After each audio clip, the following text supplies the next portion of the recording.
Záměrem tohoto videa je obnovit historickou pravdu o záležitosti mezi Ruskem a Ukrajinou. My ve skutečnosti žijeme uvnitř jednosměrného podání faktu, podle kterého je Vladimír Putin jedinou osobou zodpovědnou za aktuální situaci. Naše média vykreslují Putina jako krvavého diktátora, posedlého touhou obnovit dávno neexistující impérium. Podle nich je Putin schopen napadnout, zničit a zabíjet, jen aby uskutečnil tento svůj sen, a proto je třeba jej zastavit, ať po dobrém či po zlém. Ve skutečnosti, pokud se nad tím chviličku zamyslíme, tohle vyprávění stojí na hliněných nohou. Jen v komiksech existuje zloduch, který se ráno vzbudí a rozhodne se dobít svět obydlený pouze hodnými a nevinnými lidmi. V reálném světě je skutečnost poněkud složitější. Vina nikdy není jen na jedné straně. Problém je, že naše televize nám od rána do večera ukazují pouze válečný konflikt, který právě probíhá, avšak systematicky opomínají nám vysvětlit, jak k němu došlo. A jak říká Roberto Quaglia, lidem nemůžeš ukázat jen posledních 30 vteřin filmu a doufat, že pochopí celý děj. Je potřeba jim vyprávět celý příběh. A to od začátku. My se o to tady pokusíme. Uděláme to samozřejmě souhrnným způsobem, ale budeme se snažit dotknout se všech podstatných bodů celé záležitosti. Poté si každý bude moci udělat svůj vlastní názor. Hlavní témata, kterých se musíme držet, jsou dvě. Jedno je vnitřní a jedno vnější vzhledem k Ukrajině. To vnitřní se týká historie ukrajinského lidu a hlubokého rozdělení, které se vytvořilo za posledních 100 let na proruské a prozápadní. Druhé téma je vnější a týká se politického umístění Ukrajiny v rámci mezinárodní rovnováhy. Stát na straně Ruska, zůstat nezávislá nebo se přidat k Západu a eventuálně vstoupit do NATO. Co se týče vnitřní, tedy interní historie, musíme mít na paměti, že hovoříme o zemi, která má zhruba 44 milionů obyvatel, hluboce rozdělených silnými etnicko-jazykovými rozdíly.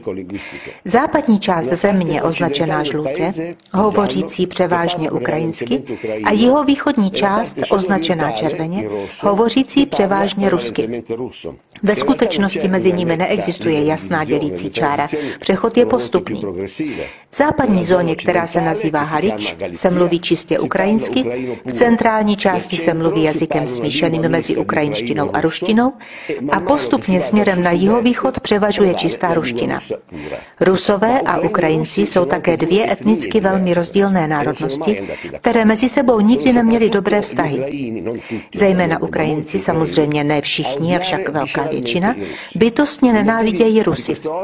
Důvod této nenávisti sahá dokonce až do 30. let minulého století do období stalinismu. Po ruské revoluci v roce 1917 se Ukrajina stala součástí Sovětského svazu. Nevstoupila do něj s velkou radostí, naopak. Část Ukrajinců bojovala na straně bělogvardějců proti bolševikům, avšak po vítězství Rudých byla Ukrajina připojena k Sovětskému svazu. A jedna věc, kterou Ukrajinci nikdy nestrávili, byla nová Stalinova politika, která chtěla centralizovat a přerozdělit všechny zdroje země. Proslula zemědělská kolektivizace, která donucovala malé místní zemědělce, takzvané kulaky, postoupit státu jejich pozemky a dát je k dispozici zemědělským družstvům neboli kolchozům, velkým státním organizacím, které spravovaly zemědělský majetek. Znamenalo to, že se Ukrajina, bohatá zejména na obilí, postupně stávala obilnicí celého Sovětského svazu, samozřejmě na svůj úkor. A vzhledem k tomu, že mnozí kulaci odmítali postoupit svoje pozemky státu, Stalin v roce 1932 rozhodl udělat tečku za tímto problémem a vyřešit jej po svém. Aby potrestal ukrajinské rebely, vyvolal hladomor, který trval několik let, a za který Ukrajina zaplatila několika miliony životů. Statistiky uvádějí 4 až 6 milionů mrtvých. Na tuhle tragédii Ukrajinci vzpomínají jako na holodomor.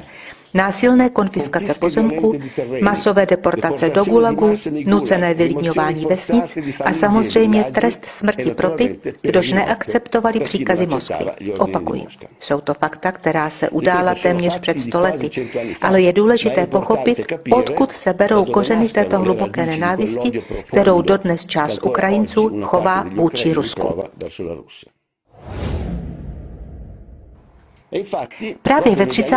letech vznikly na Ukrajině různé pronacistické organizace, které přirozeně v době Stalinovy diktatury musely zůstat v utajení. Tyto organizace mají základny především v Haliči, tedy v západním regionu země. Nejdůležitější z těchto organizací je OUN, Organizace ukrajinských nacionalistů, založená v roce 1929. Jedním z nejdůležitějších vůdců OUN byl Stepan Bandera. Jejich symbolem byla černočervená vlajka. Červená barva představovala krev, černá půdu. Bandera byl protirusky, protipolsky a protižidovsky zaměřený, proklamoval nadřazenost a čistotu ukrajinského národa, přesně tak, jako Němci proklamovali nadřazenost a čistotu ariánské rasy. Jak uvidíme, Bandera je ještě dnes považován za nejdůležitější symbol ukrajinského nacionalismu. Když v roce 1941 hitlerovská vojska zahájila operaci Barbarossa, jejímž cílem bylo dobít Rusko, musela přejít i přes Ukrajinu ve směru na jih, ke Stalingradu. Nacistické jednotky v západní Ukrajině byly vítány jako opravdoví osvoboditelé. Ukrajinské nacistické organizace vyšly z utajení a mnozí ukrajinští nacionalisté se stali kolaboranty německých nacistů. Celé divize a prapory byly utvořeny z ukrajinských kolaborantů. Nejdůležitější z nich byla Haličská divize, která naverbovala 80 000 ukrajinských kolaborantů. Přirozeně pod německým velením tyto jednotky měly volnou ruku a prováděly etnické čistky po celém území. Nejsmutněji proslulý masakr se odehrál v Babím Jaru v blízkosti Kyjeva, kde ozbrojené bandy OUN pod vedením Stepana Bandery během pouhých 2 dnů vyhladili 33 000 židovských občanů. Další masakr se týkal 37 000 Poláků, kteří byli povražděni ve východní zóně Haliče paramilitantní jednotkou smrti Mikoly Lebeda, Banderova společníka. Tohle byla atmosféra, která převládala v západní Ukrajině během německé invaze. Potom ale Hitler prohrál válku, Ukrajina zůstala v sovětském bloku a pronacistické bandy se musely znovu uchýlit do ilegality. Nepřišli však o všechny své přátele, skutečně. Američané byli v tomto ohledu vždy velmi prozíraví, když dokázali ochránit prvky nacismu, které se jim mohly hodit v budoucnosti. Tak se stalo i v případě slavné operace Paperclip, když dopomohli 1500 německých vědců k útěku do Spojených států po skončení války. A stejně tak to bylo i s ukrajinskými nacisty, když pomohli Stepanu Banderovi dostat se do bezpečí útěkem na západ. Bandera žil pod falešným jménem v Mnichově až do roku 1959, když byl vypátrán a zabit agenty KGB. Dalším ukrajinským nacistou, kterému k útěku do zahraničí dopomohla CIA, byl Mikola Lebed, autor masakru Poláků během nacismu. Lebed byl dopraven přímo do Spojených států, kde žil v klidu a míru až do roku 1998 pod ochranou CIA. Toto spojenectví mezi ukrajinskými nacisty a CIA je velmi důležité a jeho návrat uvidíme později. Důvod, pro který CIA uzavřela spojenectví s ukrajinskými nacisty, je velmi prostý. Používali je jako zdroj tajné informace proti Sovětům. To znamená, že už měli špiony připravené přímo na sovětském území. Vstupujeme tak do studené války, která trvala od roku 1946 do pádu berlínské zdi v roce 1989. Jedná se o téměř 45 let, během nichž se oba bloky střetávaly podél hraniční linie nazývané železná opona. Vpravo Varšavská smlouva vedená Moskvou, vlevo NATO, přirozeně zahrnující i Kanadu a Spojené státy americké. Švédsko a Finsko nahoře zůstaly neutrální, stejně tak jako Švýcarsko a Rakousko uprostřed. Jugoslávie, přestože byla považovaná za součást komunistického bloku, oficiálně nikdy do Varšavské smlouvy nevstoupila. V období studené války se zaměříme především na 2 epizody. První se udála v roce 1954, kdy Stalinův nástupce Chruščev daroval Ukrajině Krymský poloostrov. Důvody tohoto daru nebyly nikdy zcela objasněny. Podle některých zdrojů Chruščev, sám rodák z Ukrajiny, chtěl svým darem zacelit některé rány uštědřené Ukrajině pod Stalinovou nadvládou. Jiné zdroje říkají, že chtěl oslavit 300. výročí historické přátelské smlouvy mezi Ruskem a Ukrajinou, uzavřené v roce 1654. Důvod není zcela jasný. Faktem zůstává, že Krym se v roce 1954 stal součástí Ukrajiny, samozřejmě uvnitř Sovětského svazu, protože mezi oběma státy neexistovala žádná hranice. Nicméně pod přímou ruskou kontrolou zůstala lodní základna v Sevastopoli, sídlo ruské vojenské flotily v Černém moři. Druhá epizoda, která nás zajímá, je kubánská krize v roce 1962. Stručná rekapitulace. V roce 1959 Castro uskutečnil kubánskou revoluci a ostrov se stal součástí sovětského bloku. V roce 1962 některé špionážní letouny americké U-2 odhalily, že na Kubě se stavějí odpalovací rampy pro nukleární střely sovětské výroby. V tom okamžiku americký prezident Kennedy zvolil poněkud riskantní, ale inteligentní řešení. Namísto, aby vyjednával s Rusy v zákulisí, se objevil v televizi a oznámil skutečnost celému světu. Within the past week, unmistakable evidence has established the fact that a series of offensive missile sites is now in preparation on that imprisoned island. The purpose of these bases can be none other than to provide a nuclear strike capability against the Western Hemisphere.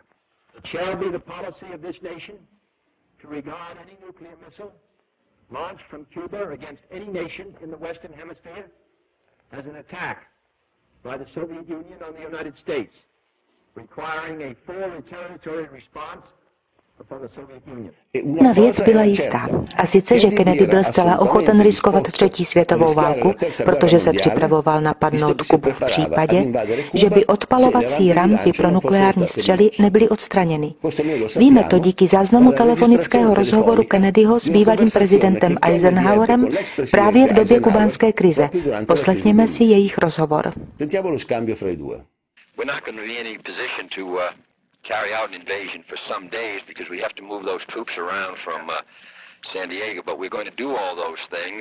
Of course, from a military standpoint, that's a clean-cut thing to do now. That's right. Because you've made up your mind, you've got to get rid of this thing. Right. General, what about if the Soviet Union, Khrushchev announces tomorrow, which I think he will, that if we attack Cuba, that it's going to be nuclear war? And what's your judgment as to the chances they'll fire these things off if we invade Cuba? I don't believe it will. You don't think they will? In other words, you would take that risk if the situation seems hard. As a matter of fact, though, what can you do? Well, hang on tight. Yes, sir. Thanks a lot, General. All right, thank you. Tedy slyšeli jste, Kennedy byl připraven napadnout Kubu a riskovat nukleární střet s Ruskem, jen aby neměl jaderné střely rozmístěné 200 kilometrů od amerického pobřeží. Pak naštěstí Rusi udělali krok nazpět a kubánské střely byly rozebrány. Kennedy na oplátku slíbil, že nikdy nenapadne Kubu, potichoučku odstranil svoje střely namířené proti Rusku z Turecka a krize skončila. Byl to okamžik, kdy podle historiků obě supervelmoci byly nejblíže atomové válce. Vraťme se nyní k chronologii a přeskočme na konec studené války.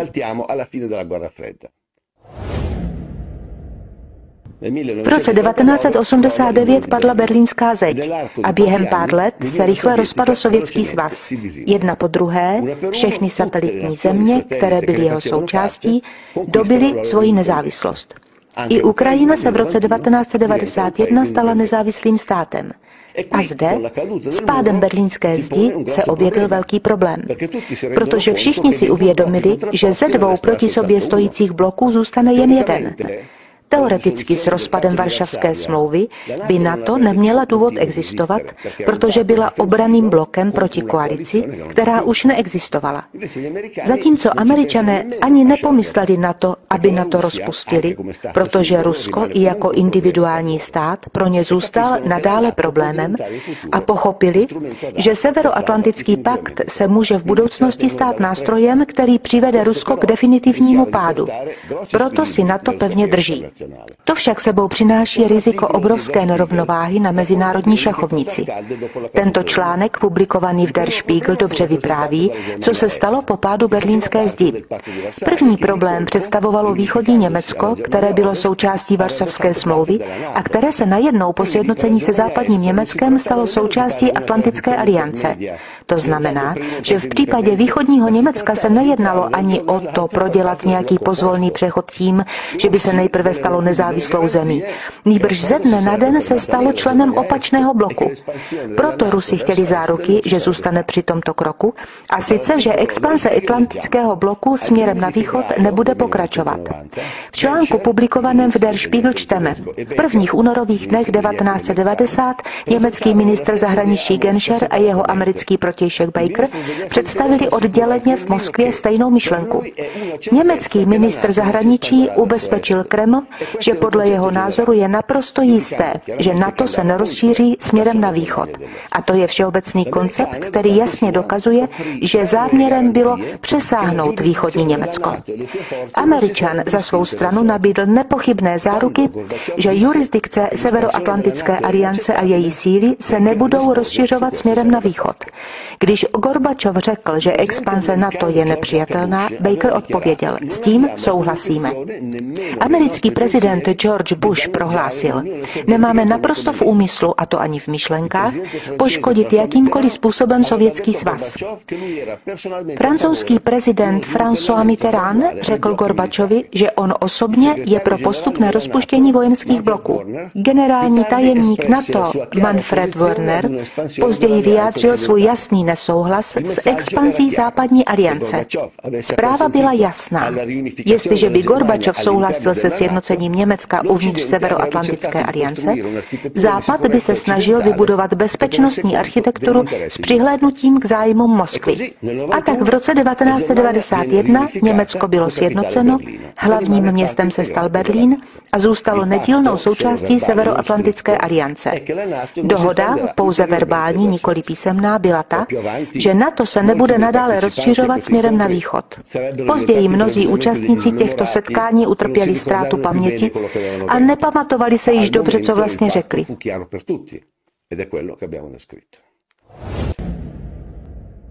Problém je, že v tom období neokonzervativci ve Spojených státech amerických pomalu přicházeli k moci a s nimi začala převládat jiná filozofie. Filozofie, která vyžadovala, aby se stali jedinou dominantní silou v novém století, které právě začínalo. Století, které oni sami nazývali novým americkým stoletím. Přirozeně z jejich hlediska, aby se stali jedinou dominantní silou, bylo třeba nějakým způsobem definitivně odstranit Rusko. Nyní již notoricky známém dokumentu nazvaném Rebuilding America's Defenses neokonzervativci píší: USA jsou v současnosti jedinou supervelmocí na světě, která sjednocuje převažující vojenskou moc, technologické globální vůči postavení a největší hospodářství světa. Kromě toho Amerika je v čele spojeneckých systémů, přesněji NATO, které zahrnují všechny ostatní největší demokracie světa. V tomto okamžiku USA nemají ve světě žádného rivala. Dlouhodobá americká strategie by se měla v budoucnosti snažit co nejvíce zachovat a rozšířit tuto výhodnou pozici. A dodávají: to, co by mělo určit rozměry a vlastnosti našich nukleárních sil, není početní parita s Ruskem, nýbrž udržení strategické nadřazenosti Ameriky a spolu s touto nadřazeností možnost odradit možná nepřátelská spojenectví dalších nukleárních mocností. Nukleární nadřazenost Spojených států amerických není ničím, za což bychom se měli stydět. Naopak, bude podstatným prvkem zachování amerického vůdčího postavení v čím dál chaotičtějším a složitějším světě. Tohle byla dominantní filozofie ve Spojených státech amerických na konci minulého století, naprosto odlišná od respektování bezpečnostních důvodů Ruska. My chceme mít absolutní kontrolu světa a nyní nastal ten správný okamžik, abychom si ji přivlastnili. A dokonce to píší černé na bílé. Samozřejmě Rusko nepřešlo z minuty na minutu z nukleární supervelmoci na pozici jakéhokoliv státečku vyzbrojeného foukacími pistolemi. Mělo stále ještě celý nukleární arzenál nedotčený. Pro Američany bylo tedy nemyslitelné napadnout Rusko ozbrojeným frontálním útokem. Bylo třeba najít způsob, jak ho postupně oslabit z hospodářského hlediska. A Američané mají dvě hlavní cesty, jak Rusko ekonomicky oslabit. Tou první je donutit je ke stále vyšším vojenským výdajům, tou druhou je uvalení hospodářských sankcí pokaždé, kdy je to jen možné. Aby je donutili ke stále rostoucím vojenským výdajům, je potřeba obklopit je ze všech stran vojenskými základnami s nukleárními střelami namířenými na Moskvu. Tímto způsobem je nejen fyzicky ohrožuješ, nýbrž je i donutíš utratit ohromné částky za vojenské výdaje, aby pokaždé provedli protiopatření. Tohle je přesně to, co měli na mysli neokonzervativci, když mluvili o udržení strategické nadřazenosti Ameriky. Pokračovat v rozmístění stále většího počtu nukleárních střel tak, aby donutili Rusy k nikdy nekončící honičce, která by je nakonec ekonomicky zlomila. A opravdu, co se týče černého na bílém, v roce 1997 vyšla slavná kniha Zbigněva Břežinského The Grand Chessboard, neboli Velká šachovnice, neboli nadřazenost Ameriky a její geostrategické imperativy, v níž je jasně vytyčená budoucí strategie USA vůči Rusku. Vzbudit touhu a přetáhnout na stranu západu jednu po druhé země bývalé Varšavské smlouvy tak, aby Rusko bylo obklíčeno jakýmsi zdravotnickým kordonem pro Rusko čím dál tím více hrozivějším a znepokojivějším. Tato filozofie provokace a znervózňování Rusů byla jasně vyjádřena jedním americkým senátorem, jistým Joe Bidenem, již v roce 1997. Poslechněte si Bidena, který říká, že způsob, jak vyvolat ráznou a nepřátelskou, nikoli však vojenskou reakci Rusů, je přijmout do NATO pobaltské státy. A všimněte si lstivého úšklepku, s nímž to říká. I think the one place where the greatest consternation would be caused in the short term for admission, having nothing to do with the merit and preparedness of the country to come in, would be to admit the Baltic states now in terms of NATO-Russian, US-Russian relations.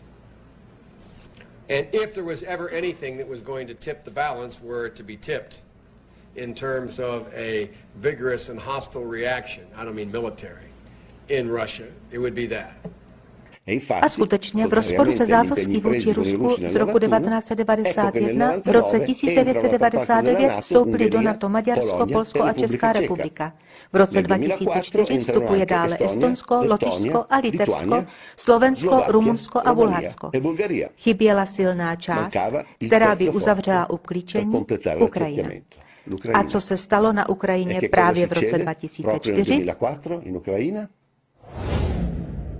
Shodou okolností první barevná revoluce, financovaná Spojenými státy americkými, které se snažily přivést do západní sféry i Ukrajinu. Ukrajina od své nezávislosti v roce 1991 zastávala neutrální pozici, udržovala vztahy jak se Západem, tak s Ruskem, ale nikdy se nepřevážila příliš na jednu nebo na druhou stranu. V roce 2004 zde proběhly nové volby, ve kterých se představili dva kandidáti, proruský Viktor Janukovič a prozápadní Viktor Juščenko. Ve skutečnosti Juščenko byl něco víc než pouhý prozápadní politik. Byl kandidátem vybraným a podporovaným právě Spojenými státy americkými.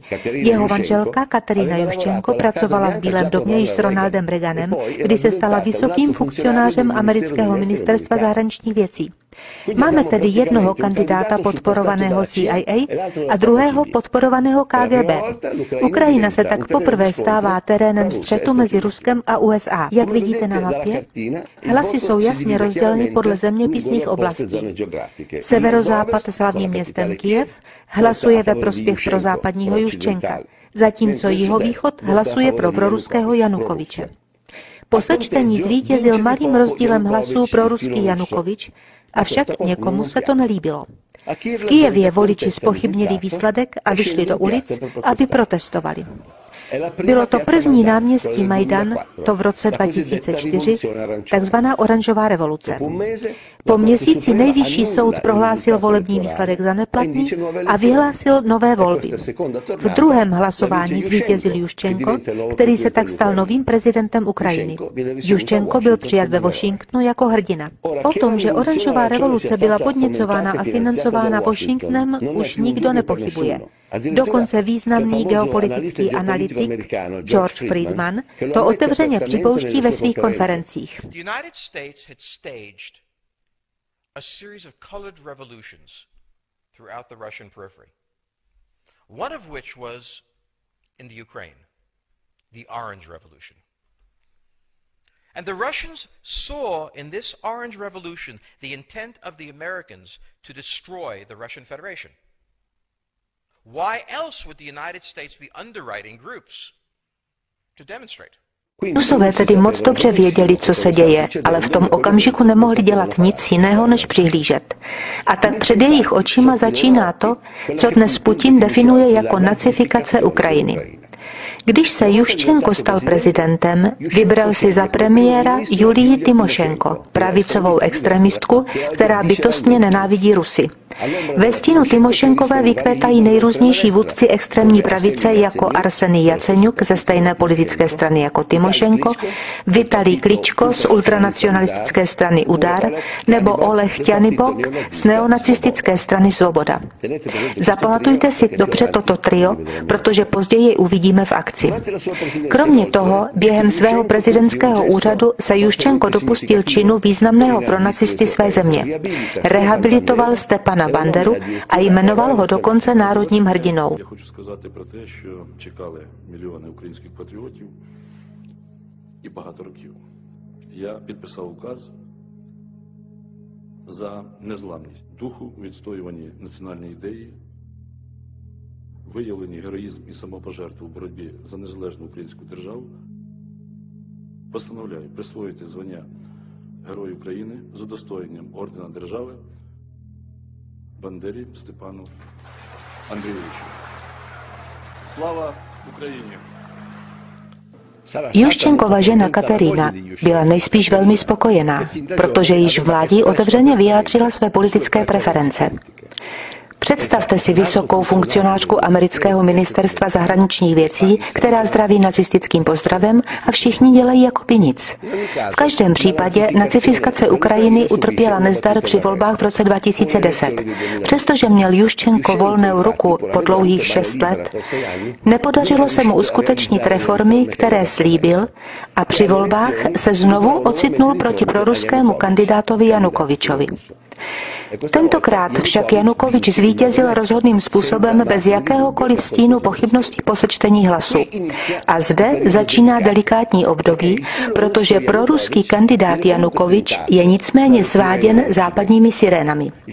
Mezinárodní měnový fond mu slíbil velké půjčky pro vstup do Evropské unie, ale jako protihodnotu požadoval reformy a sociální změny, které by poškodily nejchudší společenské vrstvy. Bankéři to tak vždycky dělají s chudými zeměmi. Ukážou ti peníze, ale protihodnotou požadují malá společenská jatka. Vypráví to sám Janukovič v rozhovoru s Oliverem Stonem. У нас было два партнера. Прежде всего мы рассчитывали на Международный валютный фонд. Но Международный валютный фонд на протяжении года, когда мы вели переговоры, нам предлагал неприемлемые для нас варианты решений. Значительное поднятие тарифов для населения, прежде всего на энергоносители и на газ, то есть значительный рост расходов населения, при том, что доходы оставались прежние. Мы на это не пошли. Мы предложили другие варианты решения вопросов. Мы получили официальный отказ Международного валютного фонда в ноябре 2013 года. Оставалась Россия. Po dlouhém přetahování se Janukovič rozhodl nepodepsat hospodářskou smlouvu s Evropskou unií a toto rozhodnutí představuje historický zvrat, který rozhodl o událostech příštích 8 let. Západní média otevřeně litují ztracené příležitosti vtáhnout Ukrajinu na západní oběžnou dráhu. Ukraine had an historic opportunity this week to move toward full integration with the European Union. EU leaders wanted to seal an association agreement which would have drawn one of Europe's largest nations firmly into Brussels' orbit. But Ukraine's president walked away from the deal in favor of closer ties with Russia. Začíná příprava státního převratu. Ukrajinský poslanec Carov oznamuje v parlamentu operaci Tech Camp, vedenou americkým velvyslanectvím v Kyjevě, zaměřenou na organizaci a řízení společenské vzpoury na sociálních médiích. что на территории нашего государства при поддержке и при непосредственном участии посольства Соединенных Штатов Америки осуществляется проект Техкомп, в рамках которого ведется подготовка к разжиганию гражданской войны на Украине. Проект Техкомп направлен на подготовку специалистов по информационным войнам и дискредитации государственных институтов современных медиа, потенциальных революционеров для организации протестных действий, свержения государственного режима. Проект находится под патронатом и кураторством посла Соединенных Штатов в Ukrajině Jeffrey Payeta. Jsme v prosinci 2013 a občané Kyjeva vycházejí do ulic, aby protestovali proti neuzavřené dohodě s Evropskou unií. Protesty jsou zpočátku mírumilovné. Mezitím Viktoria Nulandová letí do Kyjeva, aby se tu setkala s prezidentem Janukovyčem. Nulandová je klíčovou osobností celé záležitosti. Již v minulosti byla americkou velvyslankyní v NATO za času prezidenta Bushe. Viktoria Nulandová je manželkou jednoho z nejdůležitějších neokonzervativců Roberta Kagana. Kagan je jedním ze zakladatelů PNAC a jedním z autorů proslulého dokumentu Rebuilding America's Defenses. Vzpomínáte si? Musíme udržet strategickou nukleární nadřazenost v celém světě? To je on. Abychom pochopili, o jakou osobnost se jedná, Kagan je známý díky jedné frázi, která se stala sloganem neokonzervativců. Když máš kladivo, všechny problémy se začínají podobat hřebíkům. V době Majdanu Nulandová byla náměstkyní amerického prezidenta zahraničních věcí Johna Kerryho se zvláštním pověřením pro Euroázii. Tady ji máme. Infiltrace neokonzervativců do americké vlády. Jednoduchá a přímá, všem na očích. V prosinci 2013 před Sdružením USA-Ukrajina Nulandová referuje o svém setkání, které se právě uskutečnilo v Kyjevě s prezidentem Janukovyčem. Prakticky Nulandová řekla, je to už 5 let, co se snažíme přivést Ukrajinu na západ, stálo nás to již $5 miliard, ty musíš podepsat dohodu s EU, v opačném případě nemáš žádnou budoucnost. It was a tough conversation, but also a realistic one. The United States believes there is a way out for Ukraine, that it is still possible to save Ukraine's European future, and that is where we wanted to see the president lead his country. It would be a huge shame to see 5 years' worth of work and preparation go to waste if the AA is not signed in the near future. We've invested over $5 billion to assist Ukraine in these and other goals that will ensure a secure and prosperous and democratic Ukraine. Avšak Janukovyč přes nátlak západu nepodlehl a odmítl podepsat dohodu s Evropskou unií. Proto se Američané rozhodli, že nastal čas se ho zbavit. Protesty na náměstí Majdan, které začaly mírumilovným způsobem, najednou vyústily v násilí. S obvyklou metodou ostřelovačů, kteří začali střílet současně do davu a na policii, se rozpoutalo pouliční násilí a protesty se rychle vymkly kontrole. From one of the upper windows of the hotel, a shot rang out. Up there, okay, yeah, our hotel. That window, 1, 2, 3, 4, fifth row from the left, second from the top, one that was open. From the very early morning, unidentified shooters opened fire on the protesters and on law enforcement. And this was a point of no return to Ukraine as we know it. Během krátkého času se náměstí Majdan proměnilo v krvavou lázeň, kde všichni střílejí na všechny a kde už nikdo ničemu nerozumí.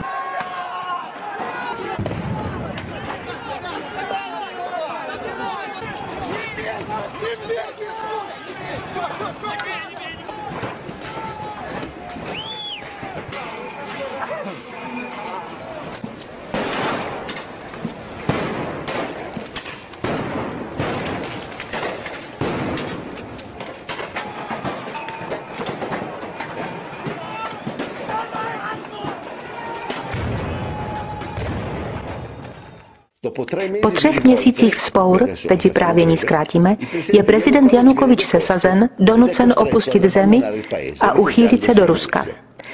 Na jeho místo je zvolen Petro Porošenko s premiérem Jaceňukem, oba schvalovaní Západem a státní převrat je tak završen. Existuje ale někdo, kdo popírá, že se jednalo o státní převrat zorganizovaný Američany a říká, ne, byl to normální demokratický interní ukrajinský proces. Ve skutečnosti žádná mírumilovná demonstrace sama o sobě nevedla ke svržení vlády. Vždycky bylo zapotřebí nějaké jiskry, něčeho, co mírumilovné přemění v něco jiného, daleko účinnějšího. Udělejme tedy krok zpátky a pojďme se podívat, kdo byl přítomen na náměstí Majdan, aby štval dav proti prezidentu Janukovyčovi. Arsenij Jaceňuk z politické strany Julie Tymošenkové spolu s Vitaliem Kličkovem ze strany Udar a Olehem Ťanibokem ze strany Svoboda. Je zajímavé, že právě tyto tři osobnosti byly předmětem telefonátu, který se v tomto období odehrál mezi velvyslancem Pajetem a Viktorií Nulandovou. Tento telefonní rozhovor, nazvaný též Nulandová Gate, měl samozřejmě zůstat v utajení, avšak někdo ho zveřejnil. Záležitost vzbudila velké rozpaky na ministerstvu zahraničí. Je jasně slyšet Nulandovou a Pajeta, kteří rozhodují, jaké má být složení ukrajinské vlády po svržení Janukovyče. Kdo v ní bude moci být a kdo ne. Podle Nulandové se Jaceňuk může stát premiérem, zatímco neonacisté Kličko a Ťanibok jsou neprezentovatelní, mohou zůstat v jeho blízkosti, avšak jednat pouze ve stínu.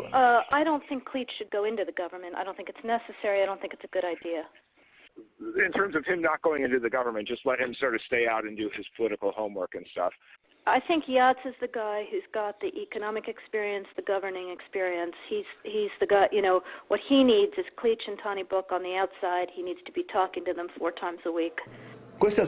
Tento telefonát se proslavil i tím, že v určitém okamžiku Nulandové uteklo Fuck you EU, když říká, že je třeba dokončit operaci pod záštitou OSN.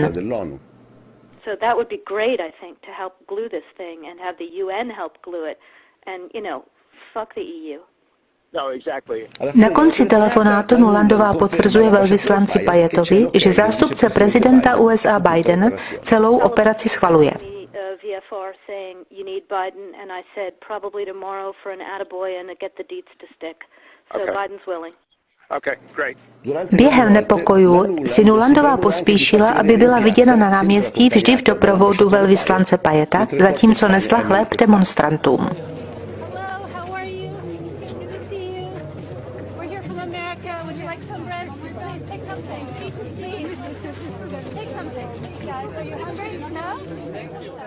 The United States stands with you in your search for justice, for human dignity, for security, for economic health, and for the European future that you have chosen and that you deserve. Dalším, kdo v tom období cítil velkou potřebu navštívit Ukrajinu, byl americký senátor John McCain. I'm Senator John McCain, and it's always a pleasure to be back in Ukraine. A McCain si nedělal žádné problémy, aby promluvil k davu, jako by byl doma.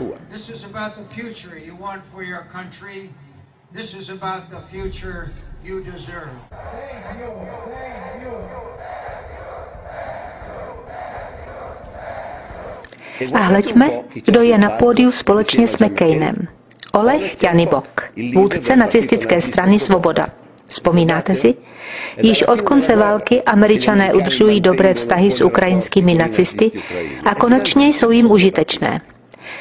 Ne, že teď používáme termín nacista jen tak nahodilým způsobem. Aby bylo jasné, s kým máme co dočinění, tohle je Ťanibokův post, který se objevil na oficiálních webových stránkách jeho strany Svoboda.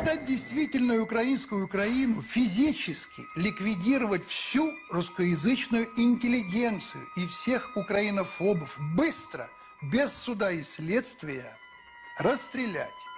Реестр украинофобов на своем участке может составить любой член «Свободы», казнить всех членов антиукраинских партий и организаций, не только пророссийских, но и прорумынских, провенгерских, протатарских. Русскоязычная аморфная биомасса живых желудков, это стадо надо ликвидировать где-то на 5-6 миллионов особей. Výborně, McCaine. Právě tak se exportuje demokracie. A zde je Nulandová se svými 3 drahokami. Jaceňuk, prezentovatelná tvář pravice, Klíčko ze strany Udar a Ťanibok, neonacista, který bude dělat špinavou práci mimo vládu. Ti stejní z náměstí Majdan. Někdy se říká, to je náhoda. Klíčko dostal úplatek v podobě místa starosty města Kyjeva. A podívejme se, kdo je tu znova, aby mu blahopřál k místu starosty. Samozřejmě Viktoria Nulandová. To bylo fantastické. Jen si pomyslete, náměstkyně amerického ministra zahraničních věcí, která cítí potřebu blahopřát právě zvolenému starostovi Kyjeva. Poté hezký políbek Jaceňukovi, stisk ruky s velvyslancem Pajetem a nová vláda nainstalovaná Američany je připravena fungovat pod prezidentem Porošenkem. Samozřejmě pro americkým. V tomto bodě se dává Jaceňuk do díla, aby přivedl Ukrajinu do NATO. Ale odložme na chvíli mezinárodní otázku, připomínám, že se píše rok 2014, a podívejme se, co se stalo uvnitř země po státním převratu. Po vítězství ve volbách Ťanibok a jeho kumpáni začali připravovat pendreky. Explodovala nacifikace Ukrajiny a bezústná nenávist vůči Rusům. V různých ukrajinských městech byly svrženy sochy Lenina. Paramilitantní organizace, jasně inspirované nacistickou ideologií, vyšly z utajení. Nejnápadnější z nich je pravý sektor, který oprášil starou červeno-černou vlajku ukrajinských nacistů. Ve městech se začínají objevovat bataliony milicionářů, které hlídkují ve dne v noci a berou do svých rukou pověření udržovat veřejný pořádek, protože, jak sami říkají, policie se jim dostatečně nezabývá. Со всеми проблемами, которые существуют в нашей стране. Естественно, мы, как патриоты Украины, возложим эти функции на себя. Vzniká i smutně proslulý batalion Azov, paramilitantní organizace, která se jasně inspiruje nacismem. V roce 2014 je ministerstvem vnitra Avakovem přímo začleněna do Nacionální ukrajinské stráže. Do ulic se vrací dlouhé pochodňové průvody nacistů stejně jako za dob Hitlera.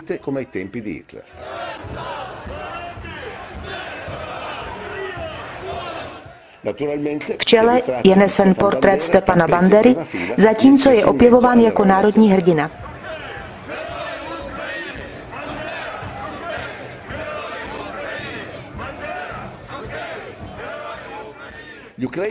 Ukrajinským nacistům z druhé světové války se dostává zvláštních obřadů, znovu pohřbení, zatímco jsou oslavováni ukrajinskými vojáky v nacistických uniformách. Ethnic Ukrainian nationalists wore helmets with swastikas and uniforms marked with Third Reich eagles during the service for 16 members of the SS Division Galicia. The ceremony took place in the western Lviv province. Some veterans were present. During a salute over the grave, costumed reenactors used wartime-era rifles to fire a salute as their leader gave commands in German. Ukrajinské děti připomínají zblízka německé Jugendbund, nacistickou mládež za Hitlerových časů.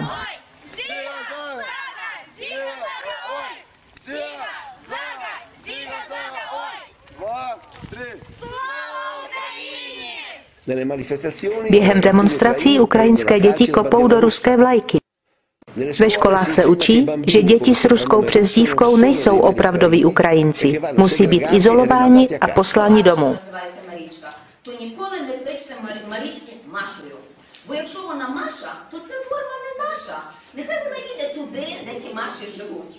Якщо разом хтось Петрика обізвав Петію, це також не український хлопчик. Він мав би звідси забратися або навчитися, як українською мовою правильно називатися. Nejmenší děti jsou vychovávány k tomu, aby říkali povraždíme Rusy a zdravili nacistickým pozdravem. Будеш різати русню? Да. Що ти будеш робити? Русню різать!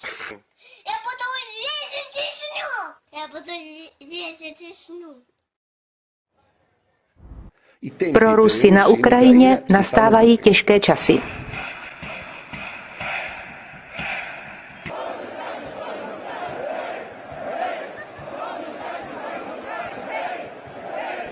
Poslechněte si program prezidenta Porošenka pro své ruskojazyčné občany. У нас робота буде, у них немає. У нас робота буде, у них нет. У нас пенсии будут, у них нет. У нас поддержка людей, детей и пенсионеров будет, а у них нет. У нас дети пойдут в школы и детские сады, а у них они будут сидеть по подвалам, потому что они ничего не умеют делать. Вот tak, именно tak мы выиграем эту войну. A zde je Julie Tymošenková, která se vrátila do ulic poté, co strávila 3 roky za mřížemi za zneužití moci. Poslechněte si humanitární programy, které má na mysli pro svoje ruské spoluobčany.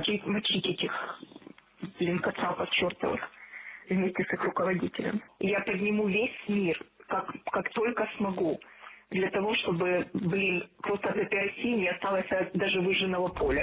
Их расстреливать из атомного оружия.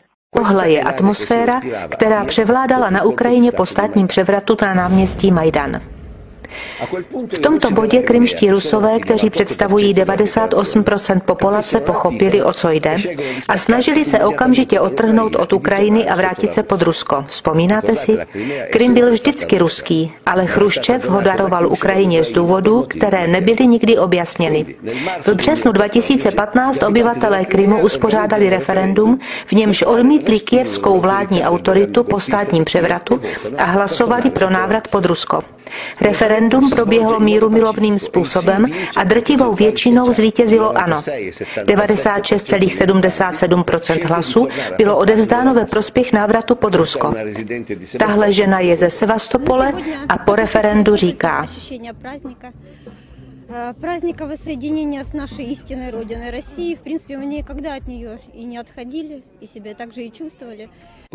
Tento tah samozřejmě rozběsnil Západ, který obvinil Putina, že uspořádal referendum v Pražsku, aby fakticky anektoval Krym. Ve skutečnosti se stačí podívat na pouliční demonstrace proti pučistické kyjevské vládě, aby bylo jasné, že to byla opravdová vůle krymských obyvatel.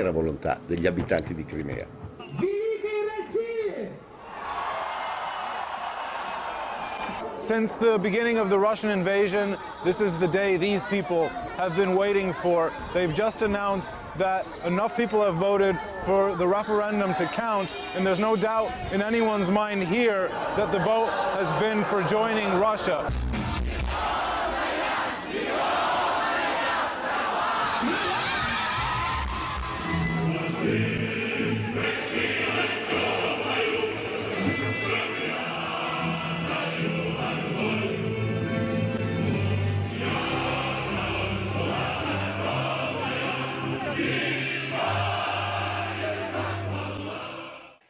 Po referendu se stala šílená věc. Západ kompletně postavil na hlavu vyprávění těchto dvou událostí. To, co bylo jasným pučem v Kyjevě, bylo podáno jako legitimní právo na sebeurčení. A to, co bylo opravdovým výkonem práva na sebeurčení, tedy referendum na Krymu, nebylo Západem uznáno.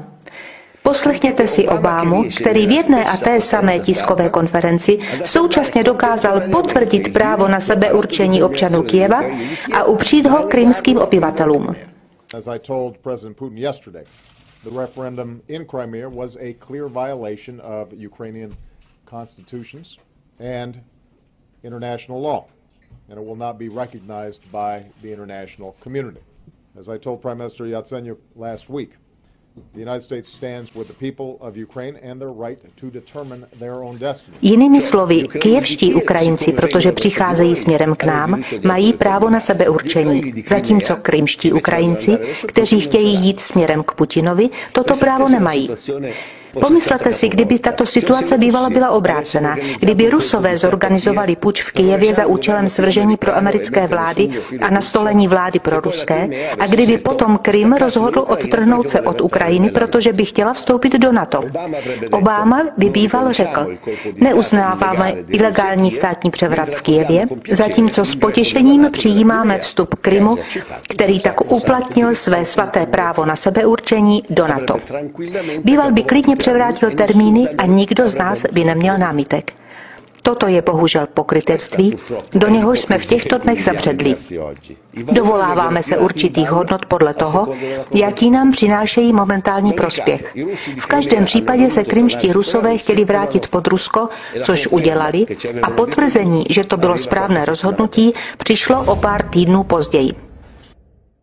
2. května během několika demonstrací, které se uskutečnily v Oděse proti kyjevské vládě, přišly do města paramilitantní skupiny nacistických násilníků, aby uštědřili lekci Rusům z Oděsy. Přicházejí do města a vyhrožují policii slovy: pokud nerozeženete demonstrace vy, postaráme se o to my.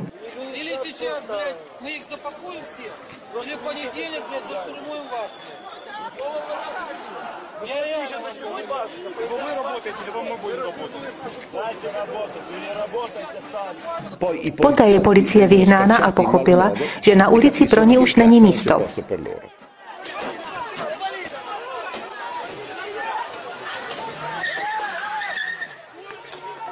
Poté, co převzali kontrolu nad městem, nacistické paramilitantní skupiny zamířily směrem ke Kulikovskému poli, kde obyvatelé Oděsy protestovali proti kyjevské vládě. A zde se událo to, co vešlo do historie jako oděský masakr. Demonstranti byli napadeni násilníky z pravého sektoru a byli donuceni se uchýlit dovnitř odborového domu, který stál na tomto náměstí. Budova se však pro ně stala smrtelnou pastí. Demonstranti uvnitř byli obklíčeni, zatímco útočníci házeli molotovovy koktejlové bomby, aby budovu podpálili. Ti, kteří se uchýlili na římsy, aby mohli dýchat, se pro útočníky stali snadným terčem. Jiní byli s nadávkami vyzváni, aby se skočili na zem. A pak, když spadli, byli na místě zabiti.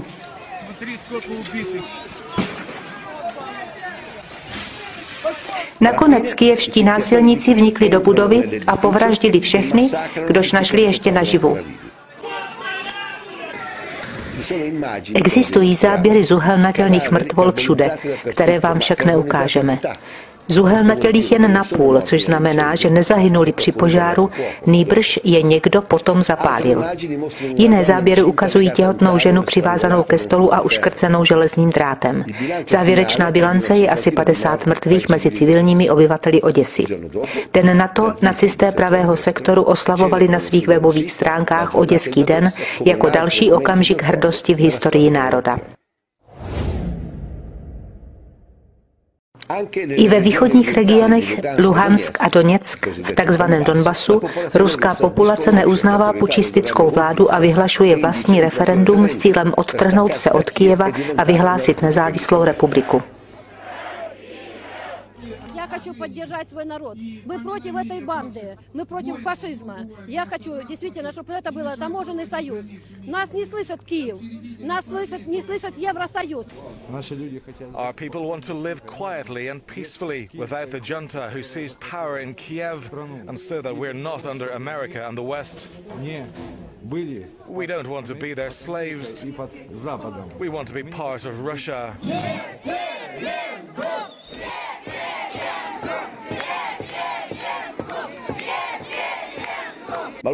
Avšak nestačili ani sečíst hlasy, když z Kyjeva přijeli obrněné vozy.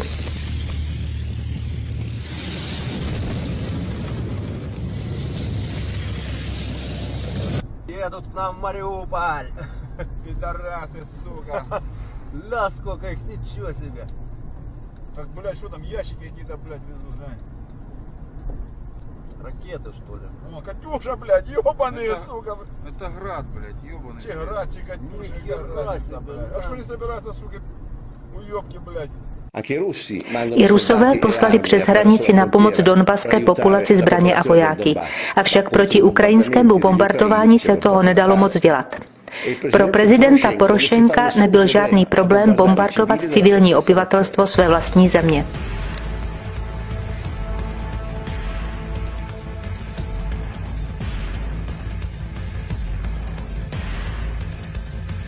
Стреляли самый центр южных кварталов, где самое большое скопление людей. Пожалуйста, посмотрите, что это. Это была моя квартира.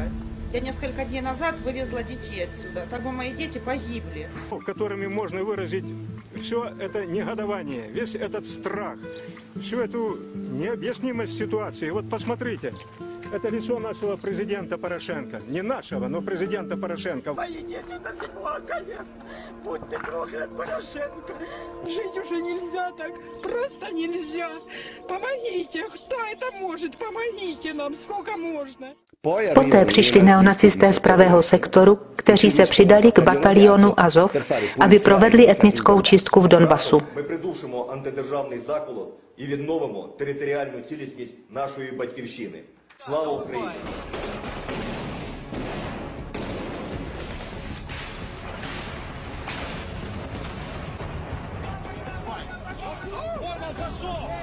От з кожною оцією тряпкою буде отаке саме. Ми його знищимо, цю заразу. To, co dělají kyjevští neonacisté rusky hovořící populaci, čteme ve zprávě OSN z listopadu 2014, tedy 6 měsíců po zahájení operace. Report říká: přes chabé vyhlášení zastavení palby přetrvává vážné porušování lidských práv v regionech východní Ukrajiny. Pokračuje zabíjení civilních obyvatel, ilegální zatýkání, mučení a jejich mizení na východní Ukrajině. Počet evakuovaných osob roste, přestože 5. září bylo vyhlášeno zastavení palby.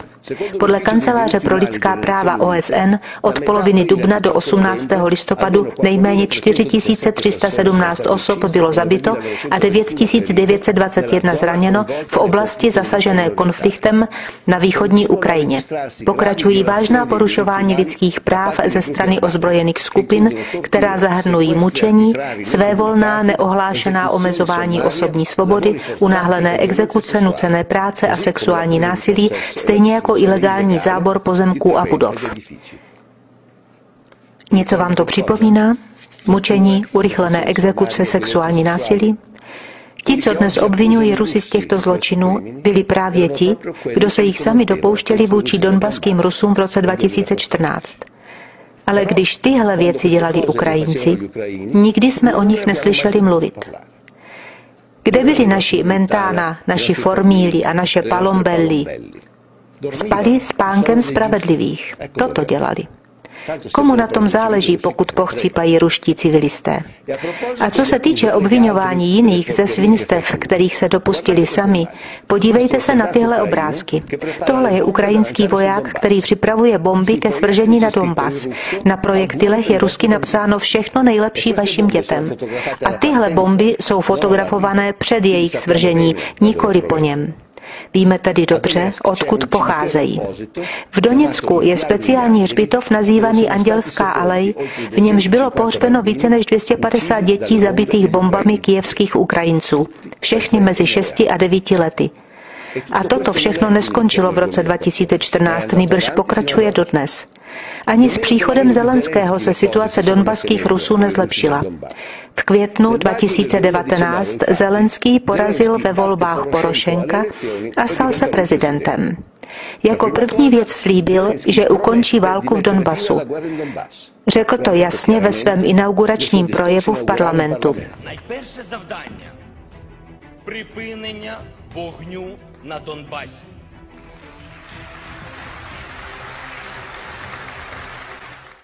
Poté se však o ukončení války už nikdy nemluvilo. Jak to? On je jako prezident i velitelem ozbrojených sil. K tomu, aby byla okamžitě zastavena bombardování, by stačil jeho jediný přímý rozkaz bez prostředníků. Avšak to se nikdy nestalo. Kdo mu v tom podle vás zabránil? Chcete další důkaz, že Zelenský je jen loutka ovládaná shora? Pro zastavení války by Zelenskému stačilo implementovat Minskou dohodu z roku 2015, která zaváděla zvláštní status pro regiony Donbasu a vytvoření 25-kilometrové nárazníkové zóny mezi ukrajinským územím a teritoriem separatistů. Tento bezpečnostní pás by sám o sobě okamžitě zastavil ostřelování. Avšak Zelenský nikdy nechtěl tyto dohody implementovat. Jak to? Dostáváme se až do února tohoto roku, kdy se mezinárodní krize dostává téměř do bodu, odkud není návratu, a tyto dohody nebyly dosud respektovány. V tomto okamžiku se Macronovi podařilo přimět jak Putina, tak Zelenského k závazku, že konečně implementují tyto dohody, aby zastavili válku, která byla na spadnutí. Macron to ohlásil na tiskové konferenci v Kyjevě před celým světem 8. února 2022. Conversations, I've been able to get the very clear and explicit commitment of President Putin and President Zelensky to implement the Minsk agreements. Ale den na to Zelenský ku podivu změnil názor a všechno vzal zpět. Сегодня вечером официальный Киев заявил, что не намерен выполнять Минские соглашения и вести прямые переговоры с Донбассом. Произошло это спустя всего лишь 20 часов после совместной пресс-конференции Макрона и Зеленского, на которой утверждалось, что вот теперь-то Украина точно приступит к реализации договоренностей, от которых в прямом смысле зависит решение вопроса войны и мира. Tohle je muž, který se dnes spojuje se všemi parlamenty světa a stěžuje si na ruskou invazi do své země. Avšak byl to on, kdo definitivně odmítnul minské dohody, přičemž je mohl klidně aplikovat již před 2 měsíci nebo dokonce před 2 lety, kdyby chtěl. Proč to nikdy neudělal? Proč v únoru z večera na ráno změnil názor? Možná proto, že někdo chtěl, aby válka v Donbasu pokračovala, aby Putin neměl další možnosti a byl tak donucen k vojenskému zásahu. Možná. Tohle my nemůžeme s určitostí vědět. Faktem je, že Ukrajina nikdy nerespektovala dohody uzavřené v roce 2015 a válka v Donbasu pokračovala až do okamžiku, kdy se Putin rozhodl k invazi do země. Vraťme se nyní k otázce, která je dalším důvodem, kvůli kterému Putin napadl Ukrajinu. Tedy proto, aby zabránil vstupu Ukrajiny do NATO. Už v roce 2007, po poslední vlně, která přivedla do NATO Lotyšsko, Litevsko, Slovensko, Rumunsko a Bulharsko, Putin na Světové konferenci o bezpečnosti prohlásil: NATO umístila své síly první linie na naše hranice. Tato expanze představuje závažnou provokaci, která snižuje vzájemnou úroveň důvěry a my máme právo se ptát, proti komu je tato expanze namířena. Co se stalo s ujištěními, kterých se nám dostalo od našich západních partnerů po rozpuštění Varšavské smlouvy? Na tuto otázku samozřejmě nikdy nikdo neodpověděl, zatímco pokračoval běh cílený k přijetí velkého chybějícího článku Ukrajiny do NATO.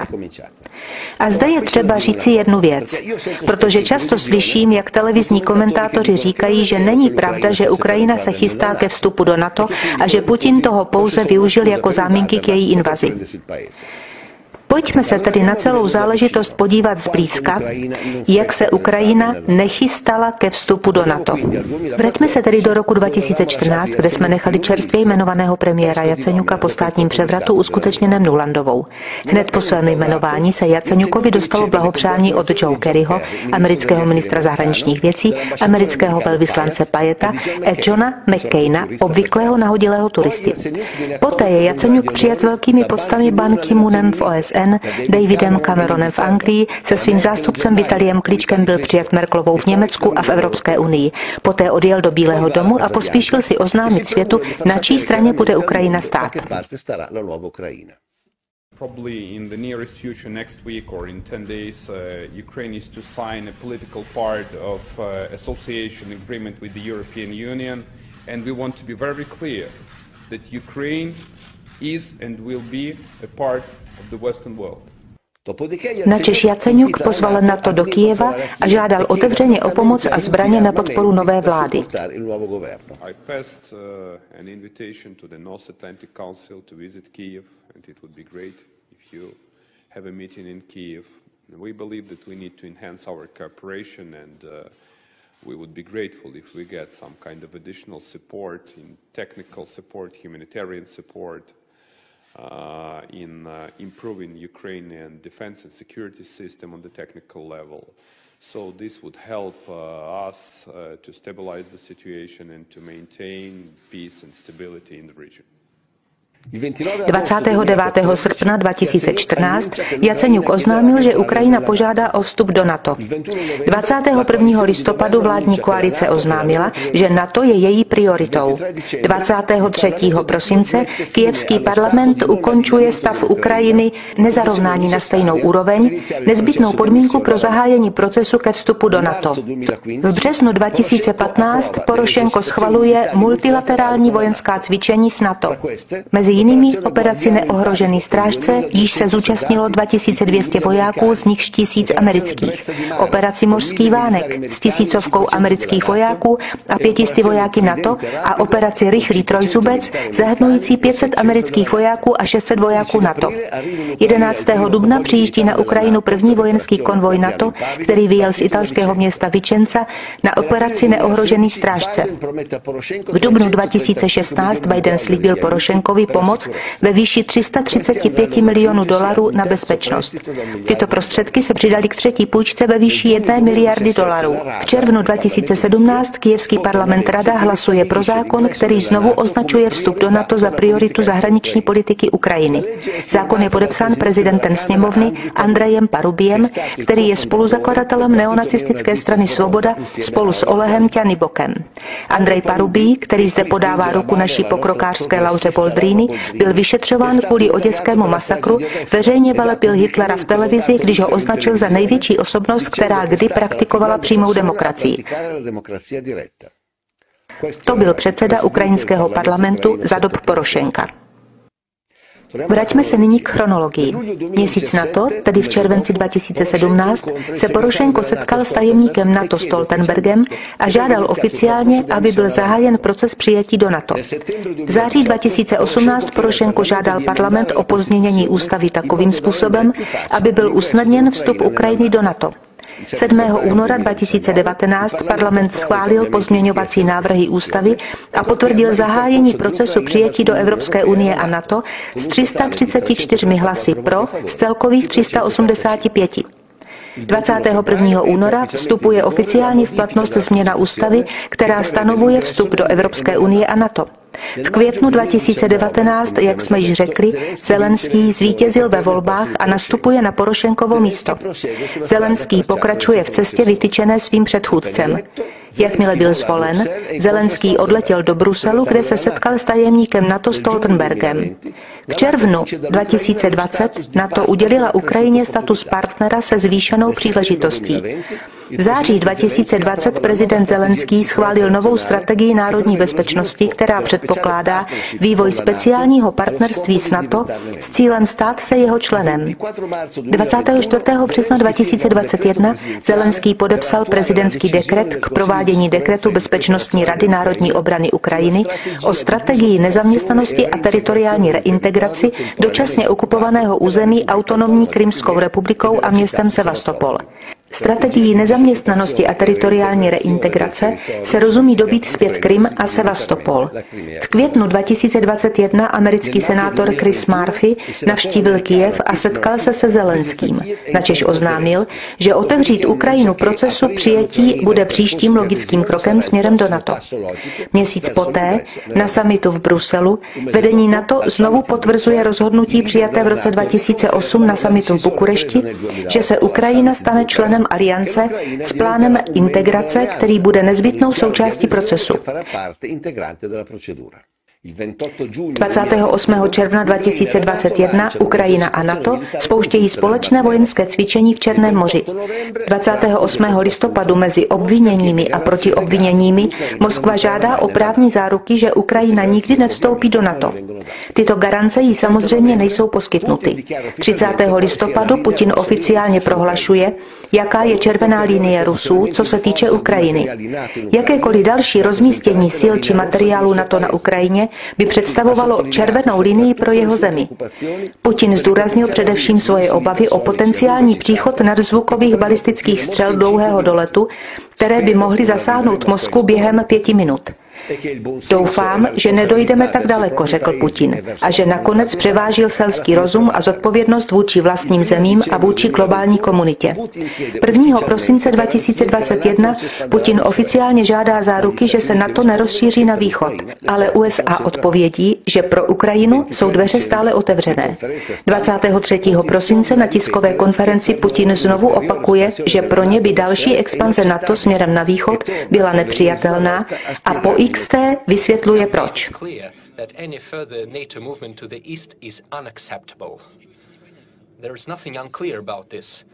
We are not deploying our missiles over at the borders of the US. No. On the other hand, the US is deploying its missiles close to our home on the porch of our house. So, are we demanding something excessive? We're simply asking them not to deploy their attack systems over at our home. What is so unusual or peculiar about that? Avšak Spojené státy americké předstírají, že neslyší. 31. ledna 2022 ruský velvyslanec v OSN veřejně obvinil USA z vyvolávání napětí a válečných provokací, jako by to skutečně bylo jejich tajné přání. Western colleagues are talking about the need for de-escalation. However, first and foremost, they themselves are whipping up tensions and rhetoric and are provoking escalation.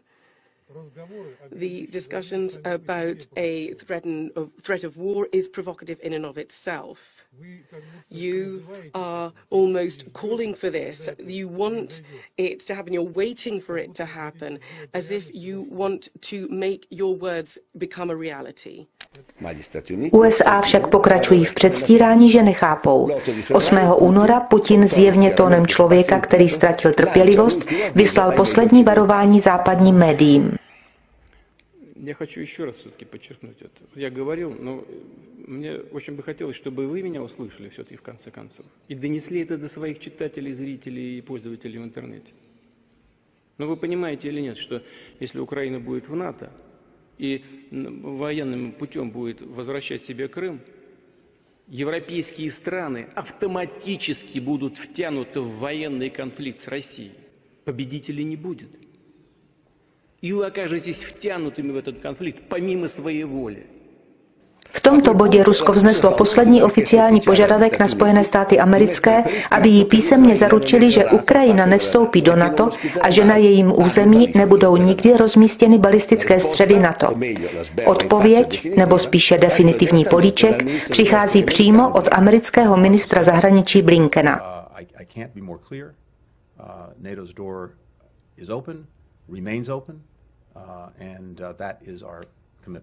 V tom případě Putinovi nezůstává žádná další možnost. Jediný způsob, jak zabránit Ukrajině vstoupit do NATO a rozmístit raketové střely podél ruských hranic, je vojenská invaze. Přesně tak, jako kdysi pro Kennedyho jediný způsob, jak se vyhnout ruským raketovým střelám 200 kilometrů od pobřeží Floridy, by bylo napadnout Kubu, kdyby bývali Rusové střely nestáhli. Proč by Kennedyho logika měla být ospravedlněna, zatímco ta dnešní Putinova ne? Někdo nám to ještě musí vysvětlit. Kromě toho, to, co Putin žádá již dlouhá léta, neboli aby Ukrajina nevstupovala do NATO, je první věc, kterou byl Zelenský ochoten uznat Putinovi po vypuknutí války. Zelenský vícekrát opakoval, že musí akceptovat, že pro Ukrajinu vstup do NATO nepřichází v úvahu. Musíme se tady zamyslet nad jednou věcí. Pokud by tento ústupek byl udělán hned, kdyby Rusko obdrželo záruky, po nichž volalo až do poloviny února, k této válce by pravděpodobně nikdy nedošlo. Avšak USA kategoricky odmítli tuto záruku dát a udělali to jasně provokačním způsobem. Tedy kdo nakonec chtěl, aby Putin zaútočil na Ukrajinu? Putin nebo Spojené státy americké? A skutečně, jak zvláštní náhoda. Opravdoví vítězové v celé této záležitosti jsou Američané. Ukrajina byla použita jako návnada, Zelenský na ní skočil A nyní jeho spoluobčané umírají pod bombami. Díky invazi Ukrajiny mohli Američané za A. odtrhnout definitivně Rusko od Evropy, na čemž jim velmi záleželo, za B. rozpoutat totální rusofobii na západě tím, že udělali z Putina zločince, aby na něj mohli uvalit všechny možné hospodářské sankce, což byla strategie neokonzervativců vytyčená již před 20 lety k tomu, aby srazili Rusko na kolena. Odtrhnout je od Evropy, obklíčit je, provokovat je, dokud nevyvolají jejich reakci, načež je potrestat uvalením hospodářských sankcí. Američané to nazývali win-win, vítězství na všech frontách. Já se zastavím zde. Samozřejmě každý si může udělat svůj názor, ale nyní máte alespoň k dispozici veškerá historická fakta, nejen polovičku, kterou nám vyprávějí naše televize. Na závěr bych chtěl citovat německého kancléře konce 18. století Otto von Bismarcka, který znal Rusy velice dobře. Znám 100 způsobů, jak vylákat ruského medvěda ze svého brlohu, říkal Bismarck, ale neznám ani jeden, který ho donutí se tam vrátit. Nepokoušejte ruského medvěda. Dnes se nacházíme v této situaci. Tak dlouho ho pokoušeli, obkličovali a provokovali, až ruský medvěd vylezl ven ze svého brlohu a teď jsme všichni v nesnázích. A proto všem radím.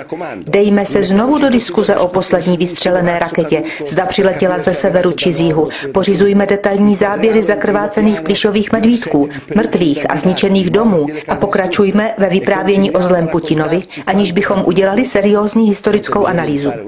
My Italové tyto analýzy děláme vždy až potom, když už je příliš pozdě.